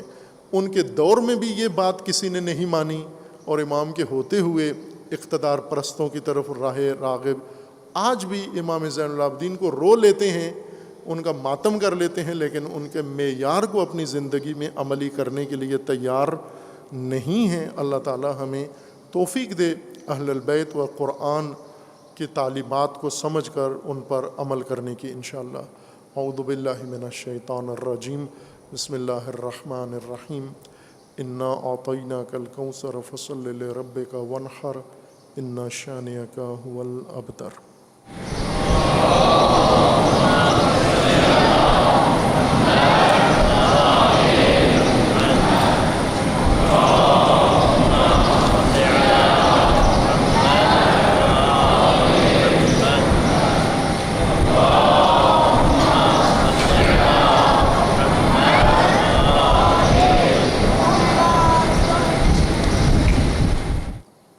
اعوذ باللہ من الشیطان الرجیم، بسم اللہ الرحمن الرحیم۔ الحمد للہ والصلاة والسلام علی رسول اللہ وآلہ اہل اللہ، سیما علی امیر المؤمنین علی ابن ابی طالب علیہ الصلاۃ والسلام۔ و فاطمۃ الزہرا سیدۃ النساء العالمین والحسن والحسین سیدی شباب اہل الجنہ و صبتی الرحمہ و علی ابن الحسین و محمد ابن علی و جعفر ابن محمد و موسیٰ ابن جعفر و علی ابن موسیٰ و محمد ابن علی و علی ابن محمد والحسن ابن علی والحجت ابن الحسن القائم المنتظر المہدی حجج اللہ علی عباد و امناؤہ فی بلاد واللعن علی اعدائہم اجمعین من الآن الی قیام یوم الدین عباد اللہ اوصیکم و نفسی بتقوی اللہ اتقوا اللہ فإن خیر الزاد التقوی۔ بندگان خدا، آپ سب کو اور اپنے نفس کو تقوی الہی کی وصیت کرتا ہوں، تقوی الہی کی نصیحت کرتا ہوں، تقوی الہی کی جانب دعوت دیتا ہوں و تاکید کرتا ہوں کہ اپنی زندگی تقوی کے مطابق بسر کریں، تقوی کے زیر سایہ زندگی گزاریں اور تقوی کی بنیاد پر نظام زندگی قائم کریں۔ تقوی کی عملی تصویر اور تقوی کی عملی تفسیر امیر المومنین علیہ الصلاۃ والسلام کی سیرت، زندگی اور حکمت ہے۔ حکمت امیر المومنین میں سے 108 نمبر حکمت میں حضرت فرماتے ہیں لقد علق بنیات هذا الانسان بضعة هي اعجب ما فيه وذلك القلب۔ انسان کے وجود میں عجائب میں سے ایک گوشت کا ٹکڑا ہے اور وہ بہت ہی عجیب ہے اور اس کا نام دل ہے۔ وَلَهُ مَوَادُ مِنَ الْحِكْمَةِ وَأَزْدَادٌ مِّن خِلَافِهَا۔ امیر المومنین علیہ السلام فرماتے ہیں کہ یہ سب سے عجیب ترین عضو انسان کے اندر ہے، کہ اشارہ کیا تھا یہ عضو اس احساس اور مشاہدے کی بنیاد پر ہے جو انسان محسوس کرتا ہے اپنے وجود کے اندر، کہ جب سوچنا ہوتا ہے اس کو تو یوں سمجھتا ہے کہ میں مغز کے ذریعے سے سوچتا ہوں، یہ کھوپڑی میں جو چربی نما مادہ ہوتا ہے، اور باقی بھی آپ کو یہی پڑھاتے ہیں کہ انسان مغز کے ذریعے سے سب کچھ کرتا ہے، علوم، معارف، عقیدہ، ایمان، یہ سب مغز میں ہے۔ جبکہ مغز کو مطالعہ ہو رہا ہے اور ہو بھی چکا ہے، ایسی کوئی چیز مغز کے اندر موجود نہیں ہوتی، یہ روح کے اعمال ہیں، علم، سوچنا، فکر کرنا، غور کرنا، یہ سب احساسات، ادراکات، یہ ذہن کا کام ہے۔ ذہن مغز میں نہیں ہوتا، مغز جسم ہے، ذہن قوت کا نام ہے۔ جیسے آنکھ عضو ہے، جسم ہے، اور بصارت اس قوت کا نام ہے، دیکھنے کی قوت کا نام ہے۔ آنکھ نہیں دیکھتی آپ کی، یہ عضو ہے، دیکھنے میں استعمال ہوتا ہے، دیکھتی روح ہے آپ کی، نفس آپ کا دیکھتا ہے۔ اصل منظر دیکھنے والا جو آپ کو اکساتا ہے یہ دیکھو، یہ نہ دیکھو، یہ روح ہے۔ لیکن روح کی بناوٹ اس طرح سے ہے، خلقت اس طرح سے ہے کہ یہ اوزار، ابزار اور ٹول کے بغیر کچھ بھی نہیں کر سکتا۔ باقی جو موجودات ہیں غیر جسمانی وہ کر سکتے ہیں، جیسے ملائکہ کوئی بھی کام کرنا چاہیں تو انہیں آلے کی ضرورت نہیں ہے۔ اللہ تعالیٰ کی ذات کچھ بھی کرنا چاہے، اللہ تعالیٰ کو آلات کی ضرورت نہیں ہے۔ اور بھی جو روح القدس ہے یا قرآن کریم نے جن حقائق کی طرف ہماری رہنمائی کی ہے غیر جسمانی، ان کو نہ عمل کے لیے، نہ دیکھنے کے لیے، نہ سننے کے لیے کسی آلے کی ضرورت نہیں ہوتی۔ لیکن نفس بائیں کے غیر جسمانی حقیقت ہے، لیکن اس کو جسمانی اوزار کی ضرورت ہے. جیسے ایک انجینئر ہے، ڈاکٹر ہے، تو وہ مہارت تو ڈاکٹر کے اندر ہے، لیکن اس کو کوئی علاج کرنے کے لیے طبی آلات کی ضرورت ہے. انجینئر کو اپنی انجینئرنگ اوزار ٹولز کی ضرورت ہے. یا کوئی بھی ٹیکنیشین ہے تو یہ ٹیکنیشین، مہارت اس ٹیکنیشین کے اندر ہے، اس ماہر انسان کے اندر ہے، لیکن جب یہ کوئی کرنا چاہتا ہے تو اس کو اوزار کی ضرورت ہے، ٹول کی ضرورت ہے. نفس، روح اللہ نے بنائی ایسی ہے کہ اس کو اس دنیا میں کچھ بھی کرنے کے لیے ٹول کی ضرورت ہے. جس طرح آپ کو ہتھوڑی، پلاس، پیچکس چاہیے کوئی چیز کھولنے فٹ کرنے کے لیے، روح کو دیکھنے کے لیے بھی ٹول چاہیے، سننے کے لیے بھی ٹول چاہیے، سوچنے کے لیے بھی ٹول چاہیے، احساس کے لیے بھی ٹول چاہیے.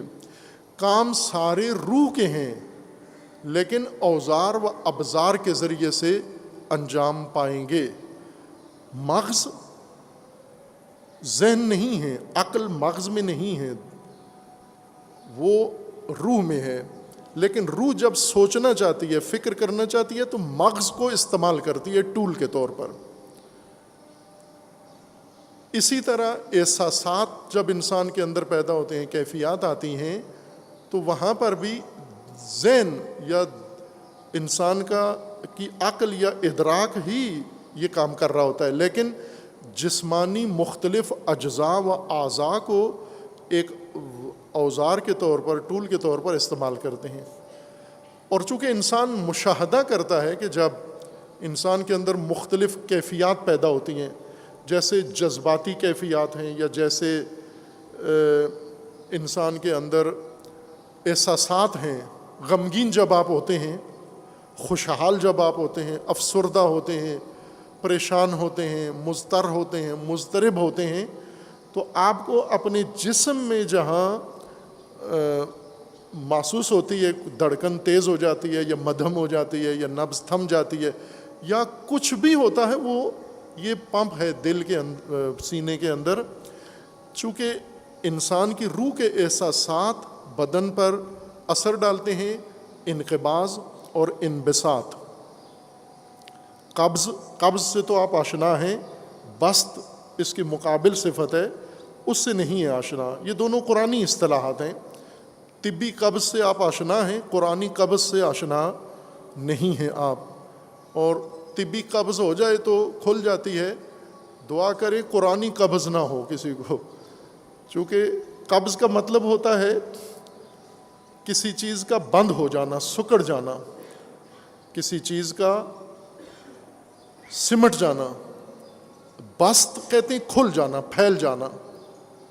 جیسے یہ جمعیت ہے، الگ الگ بیٹھے ہوئے، اگر ان سب کو ملا کے بٹھا دیں، اس کو انقباض کہتے ہیں، یعنی جمع ہو جانا، سکڑ جانا، اکٹھے ہو جانا. اور اگر اس کو پھیلا دیں کسی بھی عمل کے ذریعے سے، تو اس کے اندر ایک بسط کی حالت، کیفیت پیدا ہو جاتی ہے، انبساط اس کے اندر آ جاتا ہے. خوب یہ بسط ہر معاملے میں ہے، انقباض اور انبساط ہر چیز میں ہے. احساسات اس قبض و بسط پہ بہت گہرے اثرات ڈالتے ہیں. یعنی جب آپ پریشان ہوتے ہیں تو آپ کا خون، اس کے اندر ایک خوشی کے وقت خون تیز ہو جاتا ہے. ڈر جاتے ہیں جب آپ، تو خون کی حرکت رک جاتی ہے. خون آپ کا چلنا، آپ کی رگوں کے اندر چلنا، بلکہ بعض اوقات تو مر بھی جاتے ہیں بعض، جس کو کہتے ہیں نا ہارٹ اٹیک ہو گیا. چونکہ خوف اتنا شدید طاری ہوا، وہ احساس پیدا ہوا کہ انسان کا خون کی گردش ہی رک گئی اور دل کی دھڑکن بند ہو گئی. اس کا یہ مطلب نہیں ہے کہ خوف، اس پمپ کے اندر خوف آ گیا ہے. خوف روح میں آیا ہے یا خوف ذہن میں آیا ہے، لیکن خوف جب آتا ہے تو بدن کے اوپر اس کا اثر پڑتا ہے. ایسے احساسات ہیں جو بدن کو پھیلا دیتے ہیں، اور ایسے احساسات ہیں جو بدن کو سکیڑ دیتے ہیں. آپ چہرہ ہی دیکھ لیں، بعض اوقات آپ کسی کا چہرہ دیکھ کے تو آپ کہتے ہیں کہ آج تو چہرہ بڑا کھلا ہوا ہے آپ کا. جب آپ کی کوئی پسند کی چیز آپ کو ملتی ہے، کھانا پسند کا ملتا ہے، پیسہ مطلوبہ مل جاتا ہے، کوئی مشکل آپ کی حل ہو جاتی ہے، کوئی الجھن آپ کی دور ہو جاتی ہے، تو چہرہ خود کھلا ہوا چہرہ بتا دیتا ہے۔ اور عموماً ہم بعض اوقات ایک دوسرے کو دیکھ کر کہتے ہیں کہ آج آپ کا منہ لٹکا ہوا ہے، آج آپ کا منہ بنا ہوا ہے، آج آپ کا منہ سکڑا ہوا ہے۔ واقعاً سکڑ جاتا ہے، اسی کو کہتے ہیں قبض۔ یہ لٹکا ہوا ہونا، سکڑا ہوا ہونا، یہ چہرہ اس طرح سے عبوس ہو جانا، یہ قبض ہے چہرے کی۔ اور بست پھیلا ہوا ہونا اور کھلا ہوا ہونا، چونکہ جب انسان کی روح کے اندر جیسا احساس ہوتا ہے، بدن کے اندر ویسا ہی عکس العمل ہوتا ہے، اثر بدن کے اندر پڑتا ہے۔ لہٰذا یہ جو حالات امیر المومنین علیہ السلام اس دل کی طرف، عضو کی طرف منسوب فرما رہے ہیں، یہ اس بنیاد پر ہے چونکہ انسان کو ایسے ہی محسوس ہوتا ہے کہ اثر اس کا ان احساسات کا ادھر پڑتا ہے، لہٰذا اس کو فرمایا کہ یہ ایک دل ہے عجیب۔ لہو مواد من الحکمہ و ازداد من خلافہا۔ اس کی دل کی کیفیت یہ ہے، دل کا کام یہ ہے کہ اس کے اندر مختلف قسم کا مواد آتا ہے اس دل کے اندر، اور وہ مواد حکمت سے بھی ہے اور وہ مواد حکمت کی ضد بھی ہے۔ حکمت اردو میں آپ پنساری کی دکان کو کہتے ہیں، پنساری کی پھکیوں کو کہتے ہیں، اور یہ ٹوٹکے ان کو کہتے ہیں یہ حکیم ہیں۔ یہ پاکستانی حکمت ہے، ہندی حکمت ہے۔ قرآن میں حکمت اسے نہیں کہتے۔ پنسار سے اور طب سے اور میڈیکل سے حکمت کا کوئی تعلق نہیں ہے، قرآنی حکمت کا، عربی زبان میں جس کو حکمت کہا جاتا ہے۔ یہ چونکہ ہم نے مکس کر دیا ہے قرآن اور ہندی تہذیب کو، لہٰذا الفاظ قرآن کے ہیں، ترجمے اور معانی ہندوستان کے ہیں۔ قرآن و ہندوستان آپس میں مخلوط کر کے ہم نے ایک دین بنایا ہے یہاں پر، جس میں حکمت پنسار بن گیا ہے۔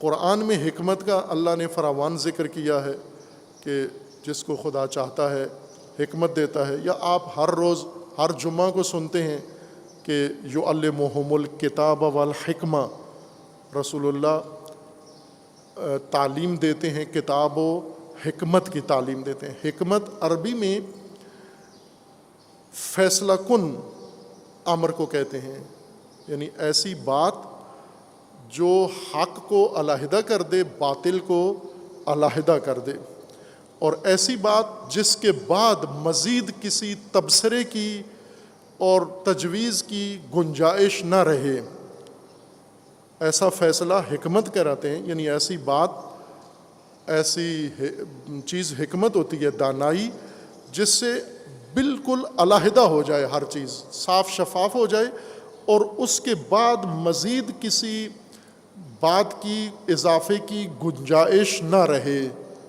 اس کو عربی میں اور قرآن میں حکمت کہا جاتا ہے، فیصلہ کن امور۔ اللہ نے حکمت بیان کی ہے۔ یہ ڈپلومیسی والا دین یہ بعد میں محنت کر کے غریب نے بنایا ہے، جس میں دین ہے سمجھ نہیں آتی، نہ کسی آیت کی سمجھ آتی ہے، نہ کسی روایت کی سمجھ آتی ہے، نہ کسی مطلب کی سمجھ آتی ہے، سب یہ وہ کہتا ہے، وہ یہ کہتا ہے۔ اللہ نے تو اس طرح دین نہیں بنایا، اللہ نے دین بنایا حکمت کے ساتھ، یعنی دو ٹوک واضح، فیصلہ کن، اور اس طرح سے دین بنایا کہ اس کے بعد کسی اور کے کچھ کہنے کی گنجائش نہیں ہے۔ حکومت، گورنمنٹ کو حکومت کہتے ہیں عربی میں، اس وجہ سے حکومت کہتے ہیں کہ یہ فیصلہ کن فرمان اتھارٹی ہے۔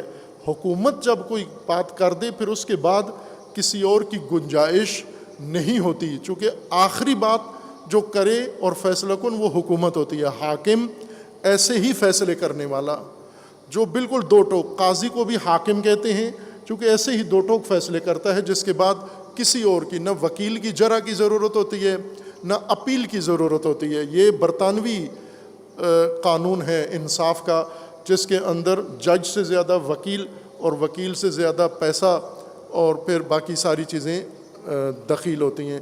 اسلام میں سیدھا مسئلہ پیش کریں آپ قاضی کے پاس، اور قاضی نے اگلا دن نہیں ڈیٹ دینی، اسی دن جس دن مسئلہ گیا ہے اسی دن، اگر ثبوت کہیں دور ہیں وقت لگے گا تو اس کے لیے ٹائم دے گا، لیکن اگر اس کے لیے مسئلہ واضح ہے قاضی کے لیے، ثبوت موجود ہیں، سب کچھ ہے، اسی وقت جو ہی کیس سنے گا فوراً فیصلہ کرے گا، اور قاضی کے فیصلے کے اوپر کوئی اور فیصلہ نہیں کر سکتا، اس لیے اس کو بھی حاکم کہتے ہیں۔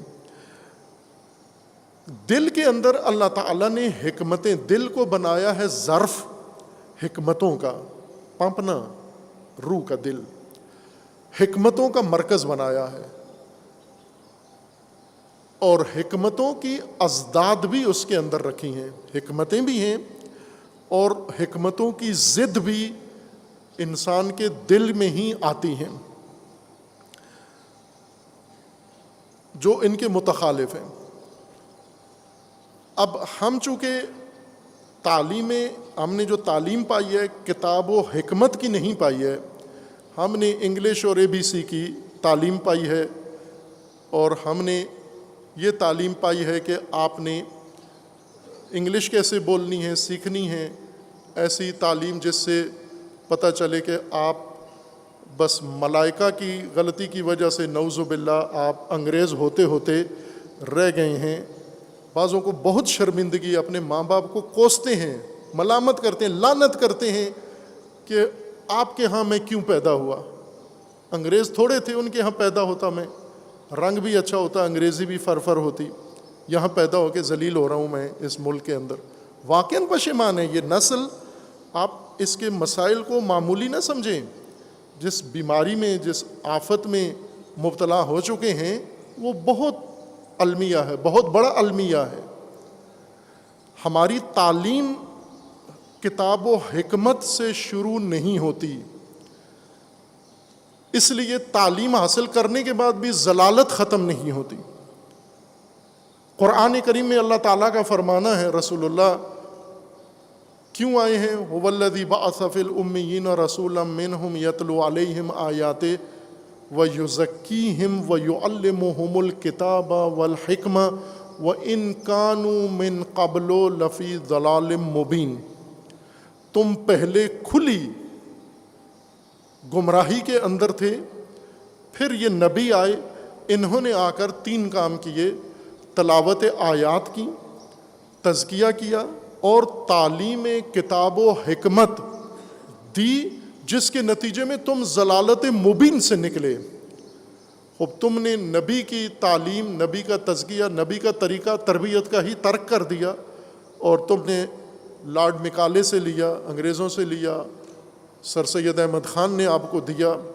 یہ بات آپ ذہن میں رکھیں کہ 2 کام انگریزوں نے یہاں پر باقاعدہ سرکاری بجٹ سے کروائے ہیں، ایک مرزا غلام احمد قادیانی سے مذہب بنوایا، اور ایک سر سید احمد خان سے نظام تعلیم بنوایا مسلمانوں کے لیے۔ یہ دونوں کام ایک ہی انویسٹر نے کیے ہیں اور ایک ہی مقصد کے لیے کیے ہیں۔ اب ایک کے خلاف تو روزانہ کنونشن ہوتے ہیں، ختم نبوت زندہ باد، قادیانی مرد آباد، لیکن دوسرے کے بارے میں کچھ بھی نہیں، بولتے ہی نہیں ہیں، جیسے اس کا اس سے کوئی تعلق ہی نہیں ہے۔ یہ تو دونوں ایک ہی چیز تھیں۔ آپ ختم نبوت والے مسئلے کو پکڑ لیا ہے، باقی جو امت کی بربادی کا ذریعہ بنا ہے اس کو آپ نے چھیڑا ہی نہیں ہے۔ تعلیم کتاب و حکمت ضلالت ختم ہوتی ہے۔ آپ اپنی تعلیم یافتہ طبقہ دیکھ لیں، کتنی ضلالت ان میں ختم ہوئی ہے پاکستان کے پڑھے لکھے لوگوں کے اندر، چونکہ تعلیمی نصاب میں کتاب و حکمت شامل نہیں ہے۔ کتاب ہم سمجھتے ہیں کتاب کا مطلب یعنی قرآن، اور قرآن سے مراد ناظرہ، اور ناظرہ سے آگے حفظ، اور حفظ کے بعد تجوید۔ اگر یہ قرآن پڑھ لیں تو ضلالت ختم ہو جاتی ہے۔ خوب اگر ختم ہوتی تو مدرسوں میں ختم ہو گئی ہوتی، مولویوں مفتیوں میں ختم ہو گئی ہوتی، حافظوں کے اندر ختم ہو گئی ہوتی یہ ضلالت۔ وہ حفظ کر کے، ناظرہ پڑھ کے، تجوید پڑھ کے، پڑھا کے، پھر ضلالت کی موویاں ان کے کلپس ٹی وی پہ چلتے ہیں کہ کیا ضلالت کے اندر گمراہی میں مبتلا۔ لب کھولے تو ضلالت پہلے ٹپکتی ہے، بسم اللہ بعد میں ادا ہوتی ہے۔ کتاب ہم نے ایک بات شروع کی تفسیر کی، اور جن کے پاس ہے فرصت وہ تفسیر آ رہی ہے میڈیا کے اوپر، تفسیر قرآن شروع سے، وہاں پر عرض کیا ہے، کتاب کا معنی کیا ہے، کتاب کو کتاب کس وجہ سے کہا جاتا ہے، کہ عربی لغت میں کتاب کا اصل معنی کیا ہے، اور یہ جو مسودے ہیں، مثلا یہ کاغذوں کا جو دتھا ہے، دستہ ہے سلا ہوا، اس کو ہم کتاب کہتے ہیں۔ کیوں کہتے ہیں؟ ہمارے ذہنوں میں یہ ہے کہ اسی کو کتاب کہتے ہیں، کاغذ کو لکھ کے اور پھر اس کو سی دینا اور جلد بنا دینا، اس کے لیے لفظ کتاب بنا ہے، نہ اس کے لیے نہیں بنا۔ یہ کتاب کا معنی نہیں ہے، یہ کتاب کا مصداق ہے۔ یہ کاغذوں کا دستہ جو لکھا ہوا ہے اور سلا ہوا ہے اور جلد بندی ہے، یہ کتاب کا معنی نہیں ہے، مصداق ہے کتاب کا۔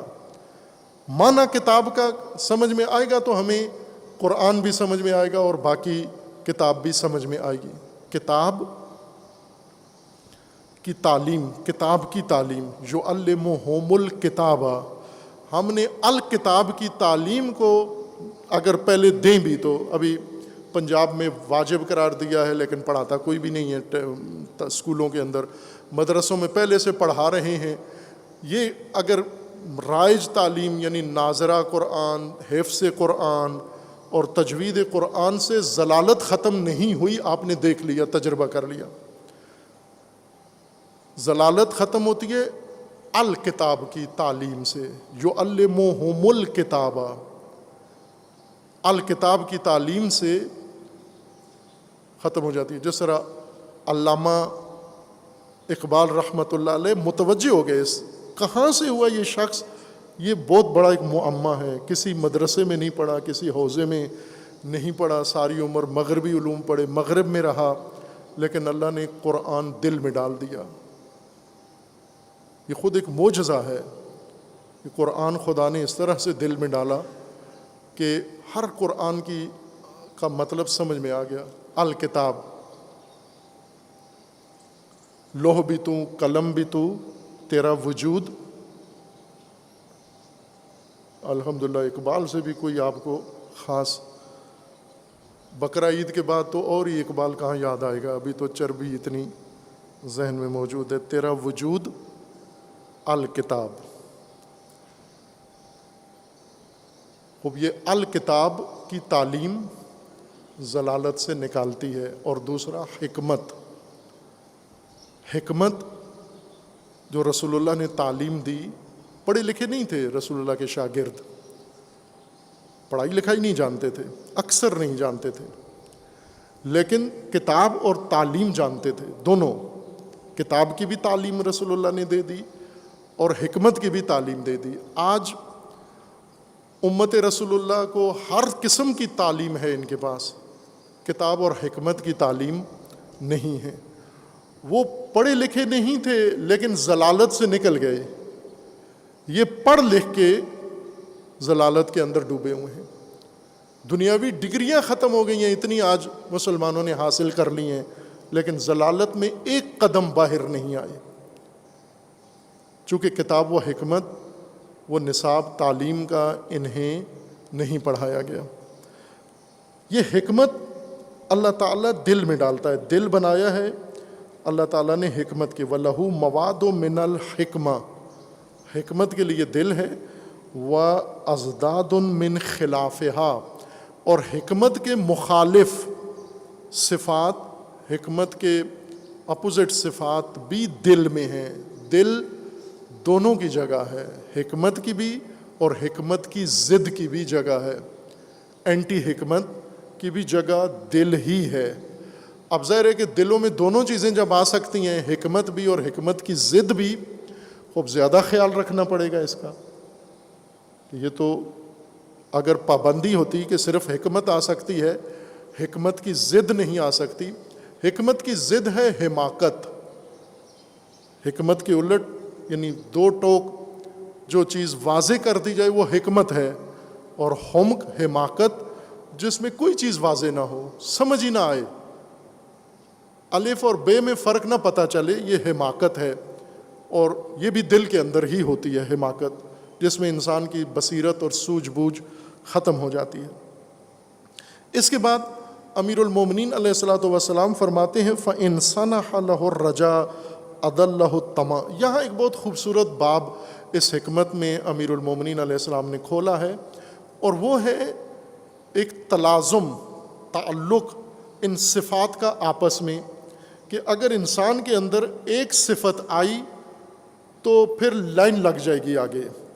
یہ ایک صفت اکیلی نہیں آئے گی، اس کا پورا خاندان ہے، اس کی اولاد ہے، آل ہے اس کی، وہ آل ساری وجود کے اندر آ جائے گی۔ جس طرح بیماریوں میں ہے، جراثیم ہے، اگر ایک جرثومہ اندر آ گیا تو یہ اکیلا نہیں آئے گا، اپنی آل بھی ساتھ لے کر آپ کے وجود میں آئے گا اور نکلے گا نہیں، تباہ کر کے جائے گا۔ اسی طرح انسان کے دل میں داخل ہونے والی کیفیات، حالات اور صفات ان کے خاندان ہیں۔ جس طرح امام صادق علیہ الصلوۃ والسلام نے وہ معروف حدیث جنود عقل و جہل میں بیان کیا ہے کہ دو خاندان ہیں بڑے، ایک عقل کا اور ایک جہل کا، اور پھر امام علیہ السلام نے 55 اس کے خاندان کے اہم ترین مصادیق عقل کے بیان کیے، اور جواباً 55 صفات جہل کے لیے بیان کی ہیں۔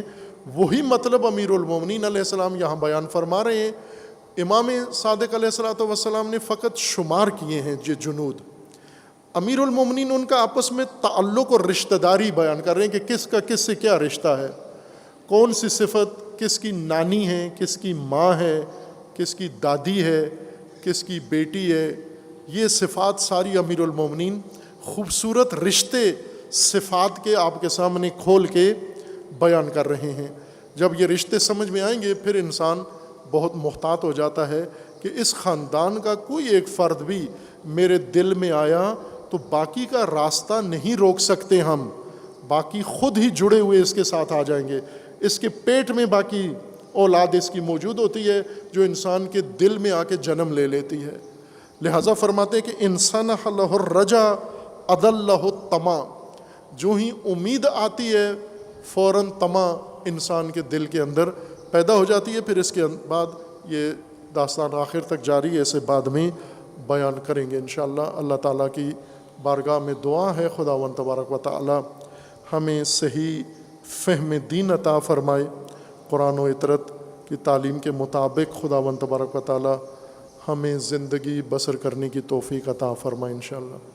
دعا گو ہیں اللہ تعالیٰ کی بارگاہ میں خداوندہ تمام مومنین جو اس دنیا سے رحلت کر گئے انہیں جوار رحمت میں مقام نصیب فرما، تمام مومنین کے بالخصوص حاضرین مسجد کے تمام گناہان صغیرہ و کبیرہ کو معاف فرما، جو بیمار ہیں، علیل ہیں، اسپتالوں میں ہیں، گھروں میں ہیں، خداوندہ بحق محمد و آل محمد انہیں شفاء کاملہ عطا فرما، جو ملتمس دعائیں ان کی دعاؤں کو مستجاب فرما، جو حاجات رکھتے ہیں پروردگارہ ان کی جائز حاجات کو برآوردہ فرما، جو کسی مشکل مصیبت میں گرفتار ہیں ان کے تمام مسائل و مشکلات کو برطرف فرما، پروردگارہ بحق محمد و آل محمد تمام مظلوم امتوں کو ظالمین کے شر سے نجات عطا فرما، مظلومین کشمیر کو ظالموں سے نجات عطا فرما، مظلومین فلسطین کو نجات عطا فرما،